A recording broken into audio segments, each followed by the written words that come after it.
billahi minash shaitanir rajim. Bismillahir rahmanir rahim. Falënderimi dhe lavdërimi I takon Allahu xhaleshanuhu, krijuesit që nga asgjëja bëri çdo gjë. Zotit të vetmit meritor të adhurimit dhe falënderimit ton. Salavat dhe selam I dërgojmë shëmbëllëtirës njerëzore Muhammedit alayhis salam, që na mësoi rrugën e shpëtimit në të dy botat, familjes së tij, sahabëve dhe gjithë atyre që ndjekin në rrugën e tij deri në ditën e gjykimit. Amin. Vëllezër dhe motra të nderuara, pasi që gjendemi në muajin e bekuar, në muajin e shenjtë të Ramazanit, unë shfryzoj rastin që t'ju uroj këtë muaj, me lutje drejtuar Allahu xhaleshanuhu që çdo ibadet, çdo adhurim dhe agjerimin të cilën do ta bëjmë dhe kemi bërë të na e pranoj dhe lut Allahu xhaleshanuhu që të na shpërblej ashtu siç dinajt na shpërblej neve për agjerimin dhe ibadetet gjatë muajit Ramazanit dhe lut atë që të na shpërblej me shpërblimin më të madh me xhennetin Firdaus. Amin. Vëllezër dhe motra të nderuara, të mirat e jetës të cilët njerëzit I njohin dhe që I mendojnë se janë si nevojë për të pasur një jetë të qetë dhe të kënaqshme, I numrojnë dhe thuan se janë pozita, pasuria, shëndeti, reputacioni, etj. Mirë po, njerëzit e urtë dhe të mençur thuan se këto nuk kanë vlerë nëse nuk e posedon elementin kryesor që është qetësia e shpirtit.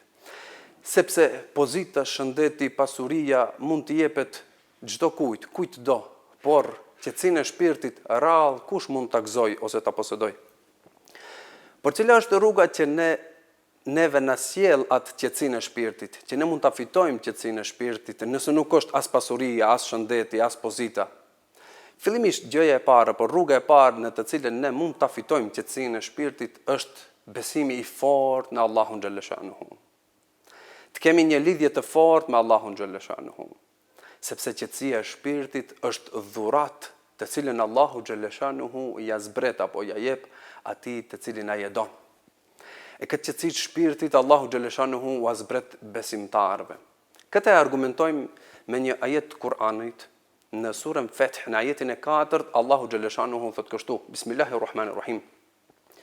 هو الذي أنزل السكينة في قلوب المؤمنين ليزدادوا إيمانا مع إيمانهم إلى آخر الآية. صدق الله العظيم.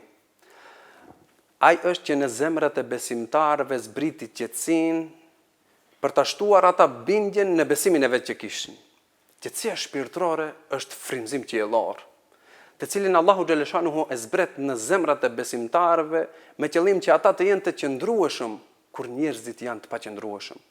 Me qëllim që ata të jenë të sigurt kur njerëzit janë të pasigurt dhe me qëllim që ata të jenë të kënaqur kur njerëzit të tjerë shfaqin pa kënaqësinë. Qetësia shpirtërore vjen edhe pa pasuri, edhe pa shëndet, edhe pa pozitë, edhe pa reputacion. Nëse vërtet njeriu e ka këtë qetësi, atëherë edhe shtëpia, ajo kasollja e vogël I duket pallat. Mirë po nëse kjo I mungon qetësia shpirtërore njeriu, atëherë edhe pallati apo shtëpitë më të mira I duken si burg.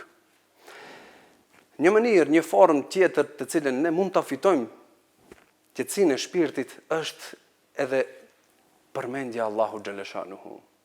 Është edhe dhikri I cili neve na forcon lidhjen me Allahun xhaleshanuhu dhe na forcon besimin. Allahu xhaleshanuhu në surën Ra'd e përmend kështu dhe thotë: Bismillahirrahmanirrahim. Alladhina amanu wa tatma'innu qulubuhum bi dhikrillah. Ala bi dhikrillah tatma'innul qulub. Ata të cilët besuan dhe me përmendjet të Allahut zemrat e tyre u qetësohen, e s'ka dyshim se me përmendjet të Allahut zemrat qetësohen. Forma tjetër, mënyra tjetër për ne për të arritur qetësinë e shpirtit, që besimtarët mund ta kenë këtë dhe të tjerët nuk mund ta kenë, është falja e 5 kohëve të namazit. Qetësia e shpirtit është tek lidhja me Zotin. Prandaj edhe Allahu xhaleshanuhu e ka bërë faljen e namazit armë për besimtarin, që ai ta shfrytëzoj, ta praktikoj atë në momentet kur ka probleme në jetë, kur ka preokupime të mëdha në jetë. Allahu xhaleshanuhu në surën Baqara në Kur'an thot: Ya ayyuhalladhina amanu ista'inu bis-sabri was-salah, inna Allaha ma'as sabirin. O ju të cilët keni besuar, kërkoni ndihmë me durim dhe me namaz. Vërtet Allahu është me durimtarët. Prandaj edhe pejgamberi alayhi salatu vesselam, sa herë që kishte probleme dhe preokupime të mëdha në jetë, ai falte namaz. E namazi i tij nuk ishte thjesht sipërfaqësor, nuk ishte thjesht formë, por ishte thellim në lutje dhe bashkëbisedim me Allahun xhallashanuhu. Mirë po edhe kur hinte koha e ndonjë namazit të obligueshëm ditor, ai e thirrte muezinin e tij, Bilalin radiallahu anhu, me plot përmallim dhe i thonte: "O Bilal, na qetëso shpirtrat me të." Në një transmetim tjetër ka thënë pejgamberi alayhi salatu wasalam: "Më qetësohet shpirti në namaz." Një ndër arsyet që njeriu mund ta humb më shumë qetësinë shpirtërore, mbështetjen dhe sigurinë është keqardhja për të shkuarën, pakënaqësia me të tashmen dhe frika nga e ardhmja.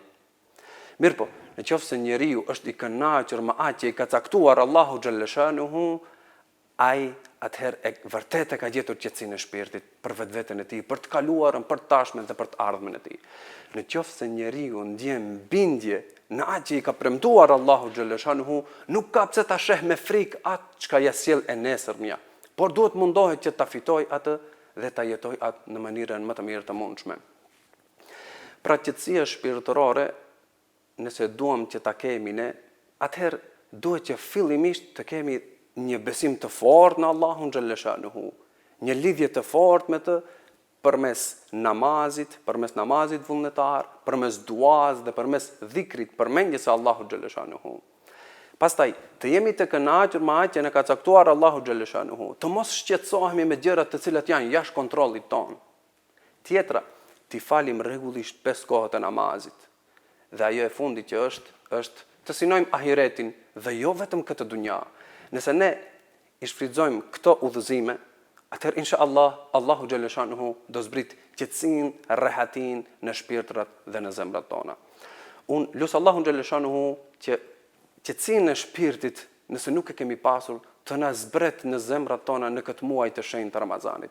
Lut Allahun xhallashanuhu që të dalim të falur nga mëkatet në këtë muaj të shenjtë të Ramazanit dhe inshallah Allahu të na shpërblej neve me xhennetin Firdaus. Wassalamu alaikum wa rahmatullahi wa barakatuhu.